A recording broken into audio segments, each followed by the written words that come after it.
And welcome back to Boom and Bust. I'm your host, Tony Clement, here at the News Forum with my monthly special guest, Thomas Caldwell. He is, of course, chairman of Caldwell Securities Ltd in Toronto.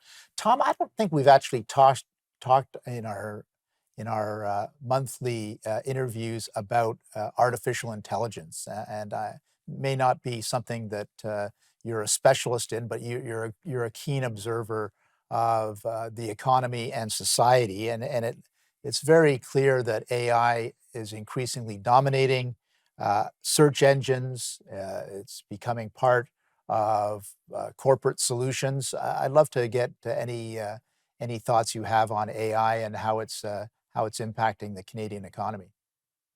Well, let me hit it in several areas. First off, I was chatting with a member of our provincial parliament and asked her, the individual involved, but Jeffrey Hinton.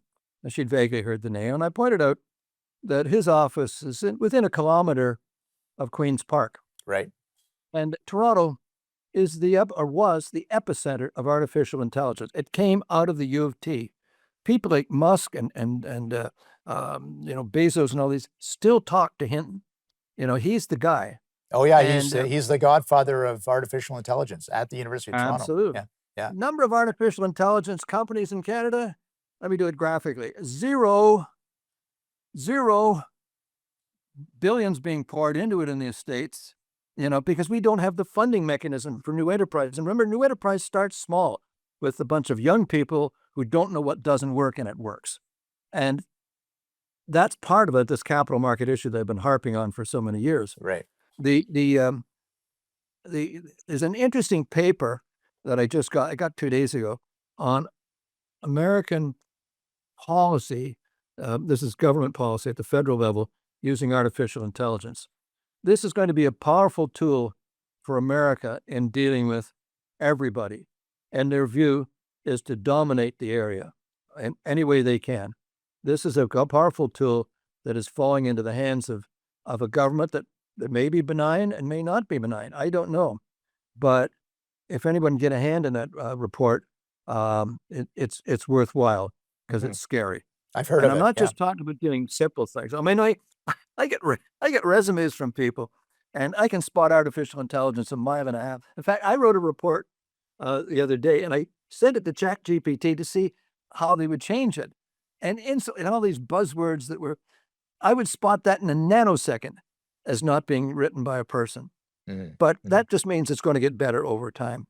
That's right. So I think it's going to replace lots of jobs. Correct. Conceptually, it should be replacing lots of jobs that are routine, particularly at the governmental level. I will tell you one more story about it that is not particularly meaningful, but it is humorous.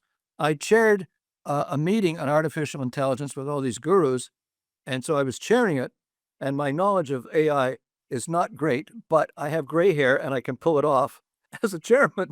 And it was very interesting because at the end of this meeting, a very attractive lady from China came over and was chatting me up, and we had a very pleasant chat, and she gave me her card. It was the Chinese-Canadian Technology Exchange, and she wanted to have coffee, and I said, well, that'd be very nice, etc. And on my way home in the subway, I was sitting next to a German attendee, and I looked at him, I said, can you answer this? Is she a spy? He said, absolutely. But the problem was, I never got called again. I wasn't spyable. She obviously discovered I didn't have college. My condolences. I didn't make the cut. I was really disappointing. Yeah, exactly. My point to you is our Chinese friends are very interested in that area, and they've made progress too, way beyond America with cheaper models of artificial intelligence. So It's going to be a race, but whatever wonderful things we've ever come up with, they can always be used for good or they can be used for ill.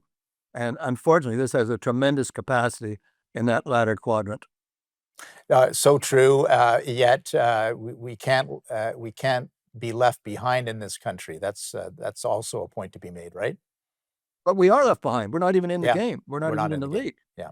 And it's because we haven't got the structures to encourage this entrepreneurship. But my main upset today, Tony, is just the fact I'm not spyable. Yeah, okay, we'll take that one as our take-home, what we've learned today. Our time is up, Tom. There's lots more to talk about on AI. I want to come back to that on a future show as well, and also the paucity of fundraising for startups and for scale ups in this country. That you've mentioned that a couple times already on this program. So we'll get back to that. Thanks for joining us today. However, Thank you, Tony. All the best. all the best.